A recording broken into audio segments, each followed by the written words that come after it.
কোরবানির আগের দিন তুমুল বৃষ্টির কারণে রাজধানীর হাটগুলোয় ক্রেতা সমাগম কম। বৈরী আবহাওয়ায় বিপাকে পড়েছেন পশু ব্যবসায়ীরা। তাদের দাবি, গরুর দাম কমেছে 10 থেকে 20%। তবে দিনের মধ্যভাগে এসে রোদের দেখা মেলে পশু বিক্রিও বাড়ে। তারপরও লোকসানের সংখ্যা ব্যবসায়ীদের। কাঙ্ক্ষিত দামে পশু পেয়ে খুশি ক্রেতারা। সিলন টি রপ্তানিতে শীর্ষে। রাত পোহালেই পবিত্র ঈদুল আজহা। রাজধানীর বেশিরভাগ কোরবানির পশু বিক্রি হয় এদিন, কিন্তু ভোর থেকেই ঝড় বৃষ্টির বাগড়ায় ব্যবসায়ীদের মাথায় হাত। আবহাওয়া এমন বৈরী থাকলে লোকসান গুনতে হবে আশঙ্কা ব্যবসায়ীদের।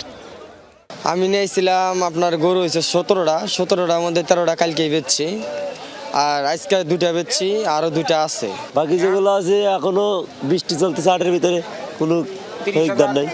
এদিকে বৃষ্টিতে দাম কিছুটা কম হওয়ায় উৎফুল্ল ক্রেতারা। গতকালকে বাজার হাই গেছে, আজকে একটু নরম আছে, পাবলিক কিনতে পারতেছে। গরু তো বেচা কিনা চলতেছে।